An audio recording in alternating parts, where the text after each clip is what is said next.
All right. Hello, everyone. Sorry it took me so long to get this out to you guys.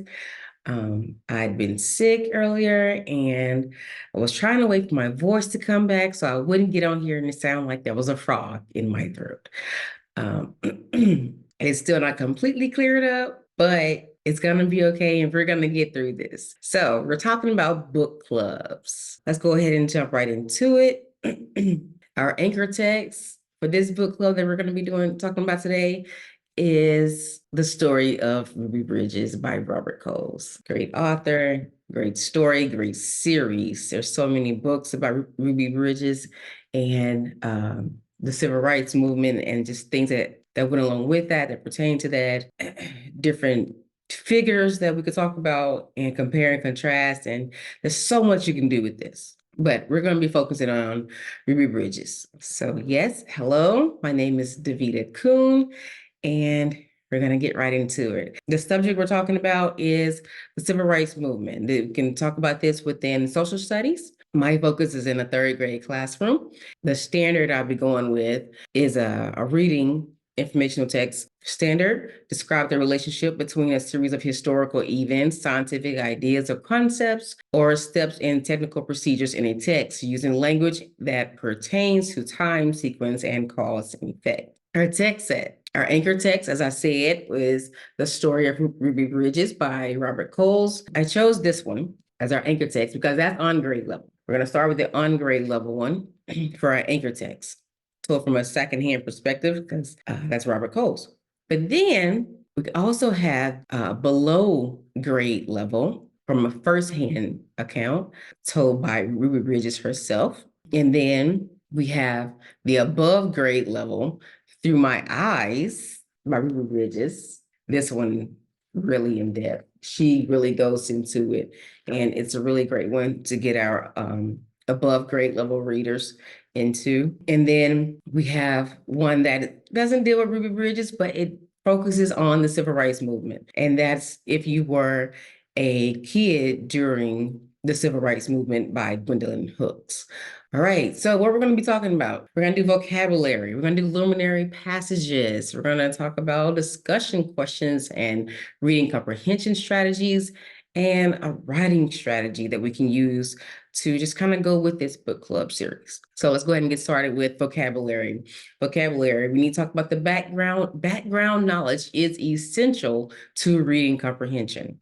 We want them to understand. We don't want to just read books just for fun. We want to make sure that they're actually comprehending what they are reading. We need to ensure this comprehension by eliminating the threat of those unknown words, those big words they can come across in the text that can just really throw them off because they don't know what it means. And so they're going through and they get stuck. And then now they've forgotten all about what they're trying to read about. We don't want that. So what we need to do first is go into the vocabulary. Now I've gone through here and I've chosen a few words, 10, that a student might get stuck on, or maybe need a little bit more work with, a little bit more explanation of before we get started so that when they get to it in the passage, they can keep flowing.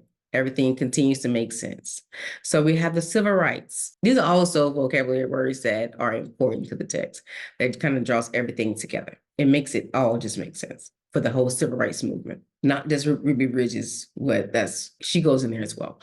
So we have the civil rights movement. We have separate, segregated, equal, law, courage, martial, bravery, desegregated, mob.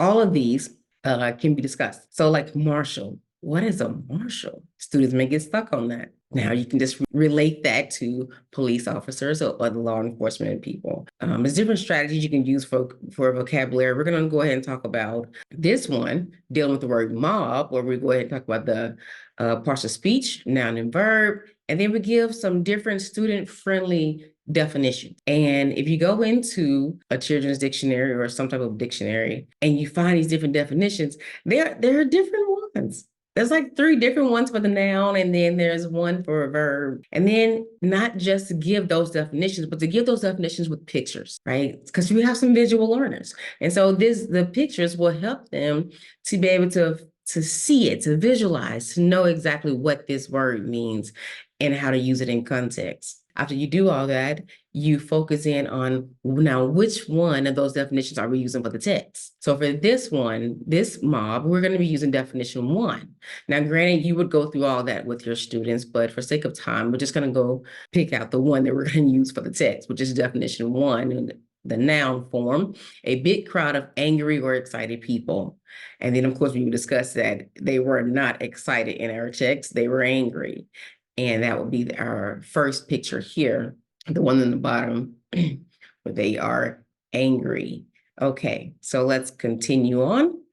Luminary passages, literary luminary passages can promote reading comprehension. We're all about the reading comprehension. They should also encourage good reading habits, fluency, and stimulate critical thinking because we want them to think critically about these things. Okay, so the first one, our Ruby taught us all a lot. She became someone who helped change our country. She was part of history, just like generals and presidents are part of history. They're leaders, and so was Ruby. She led us away from hate, and she led us nearer to knowing each other, the white folks and the Black folks. And that was a quote from Ruby's mother in the story, in the text. The story of Ruby Bridges. Now, in reading these luminary passages, we're working on the children's fluency. So therefore, we as teachers and educators, we have to model it for them. We have to read it for them. So I chose that particular passage because I wanted to go along with the analysis of the book cover to draw inferences as to what the book might be about. So when they look at this and they have that passage, they can kind of get some ideas to infer exactly what this book might be about. And we'll talk more about that when we get to our discussion questions. And then we have another luminary passage here that was chosen to highlight some vocabulary words. Different reasons why you may select your luminary passages, but these are just what I chose. So for this one, it was to highlight 2 vocabulary words and their usage, as well as some past events and real life connections, just kind of tied all together. So this one says, at that time, Black children and white children went to separate schools in New Orleans. The Black children were not able to receive the same education as the white children. It wasn't fair, and it was against the nation's law. In 1960, a judge ordered 4 Black girls to go to 2 white elementary schools. 3 of the girls were sent to McDonough, 19. 6-year-old Ruby Bridges was sent to first grade in the William France Elementary School. Okay, so we would go through that and we would talk about it, and we can highlight those vocabulary words separate and law. Okay, 2 vocabulary words that we have in that particular text. And then we go on to another luminary passage from the story of Ruby Bridges.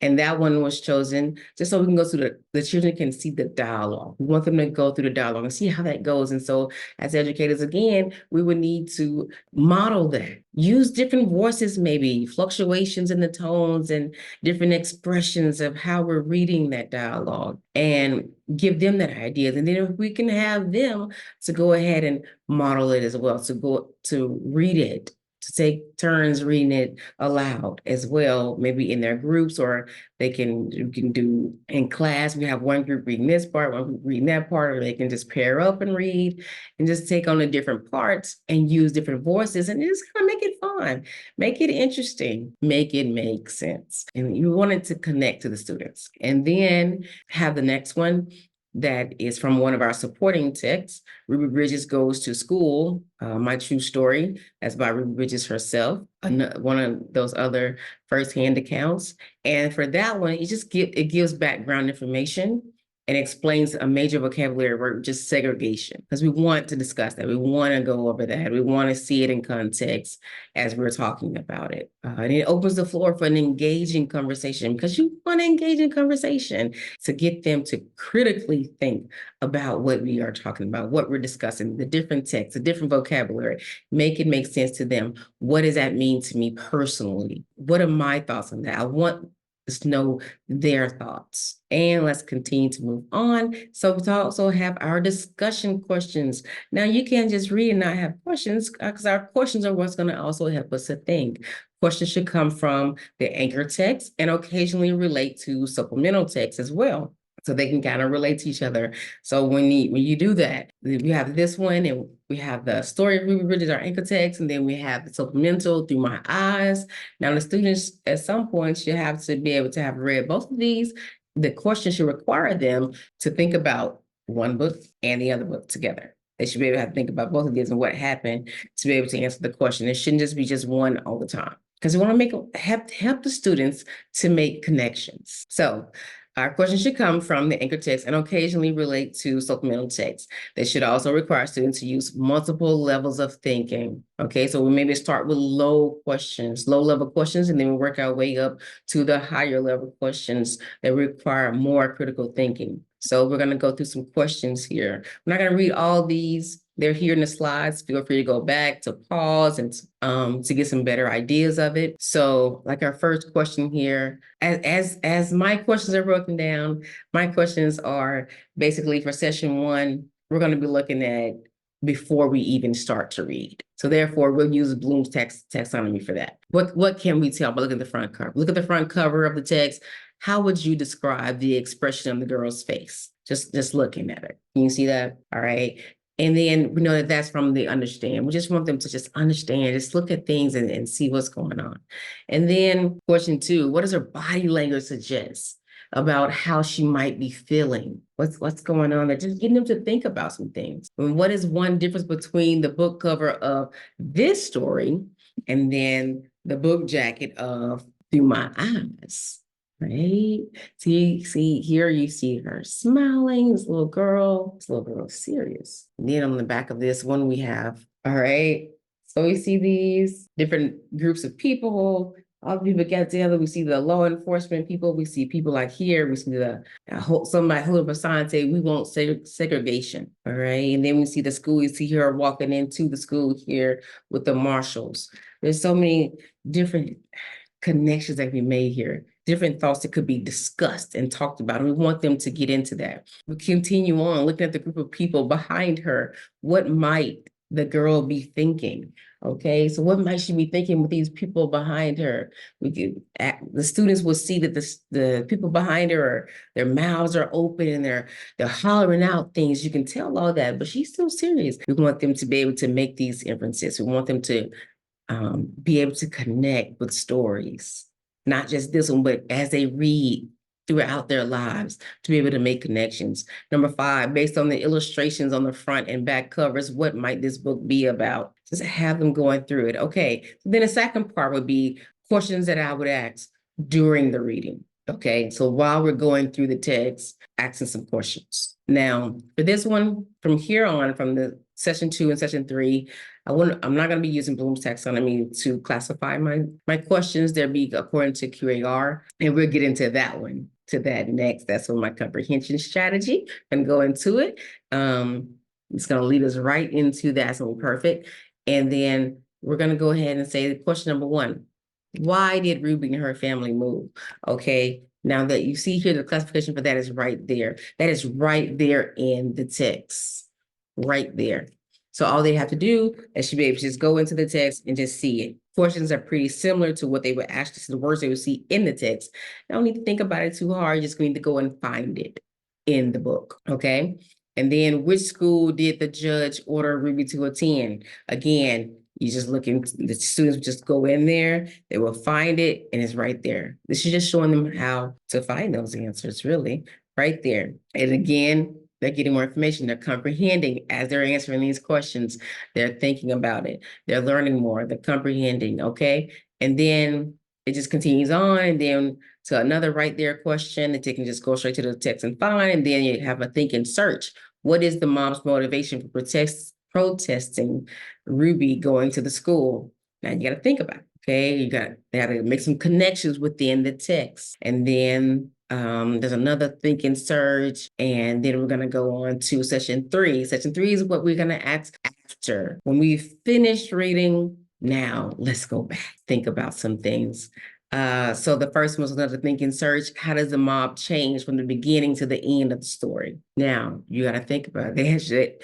They would have had to read from the front to the back of the story, okay? Read the whole story. How did the mob change? What took place? What happened here? Think about it. And then the second question is an author and you story. Now they got to put some more of their own thinking in there. How did Ruby help make it possible for children of different races to attend school together? Now that takes some special thinking, and they can do it.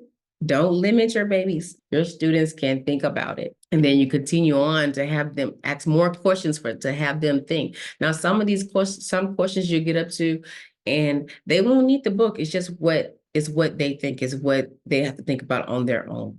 Okay. That's the on my own questions.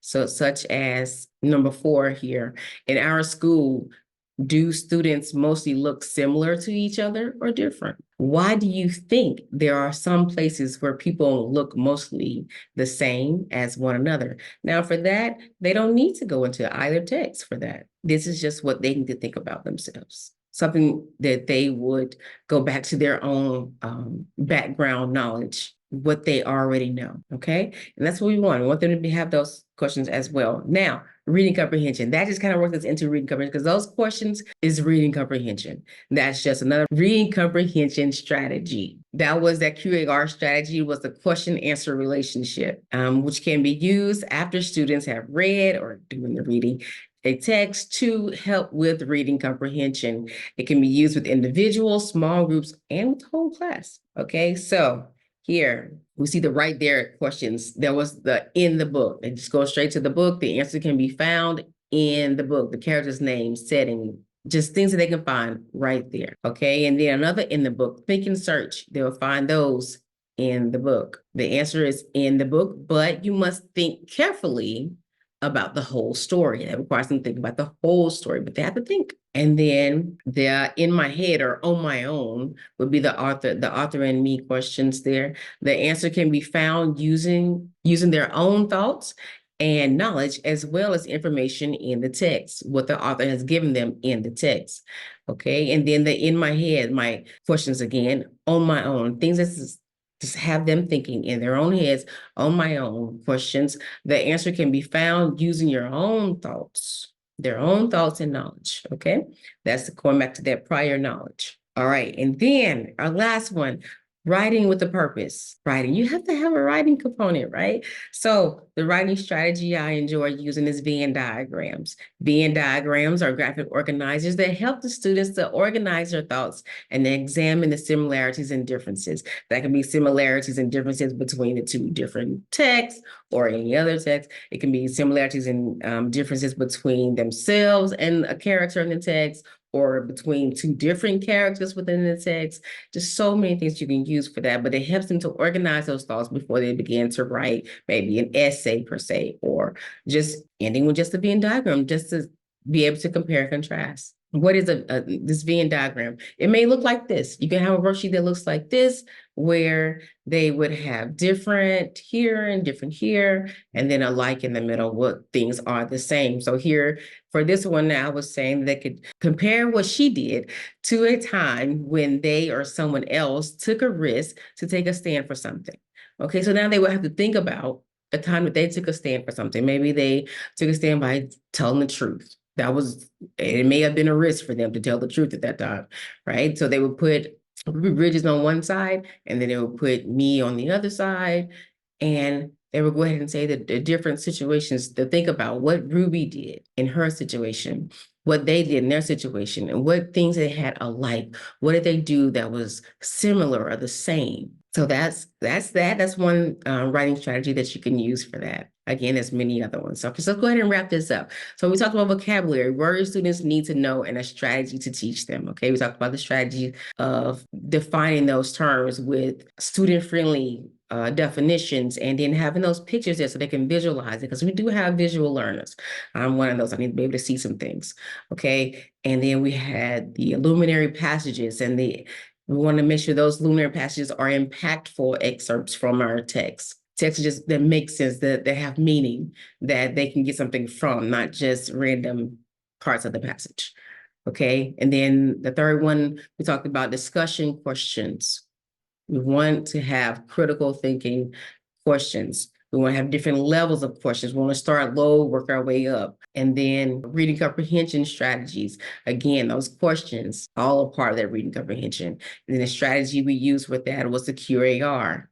Okay, the question and answer relationships, teaching your students how to do that, how to find out what kind of questions they're dealing with and how to answer them, where they need to look for the answer, how you need to think about the answer. And then we went to writing with the purpose. We used the Venn diagram there. Writing strategy, activity for the students could be a Venn diagram to help them go ahead and organize those thoughts on a graphic organizer, okay?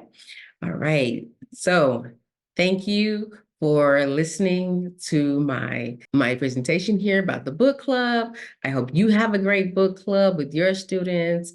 Should you decide to do it, it's really a great opportunity, I think. And I look forward to implementing this book club at some point. And again, sorry for the voice if there was any, if it sounds weird still, but all right, enjoy, go back and look at some things that could be helpful for you. I hope that you were able to use some of this information at least to help you in your book clubs. Thanks, guys.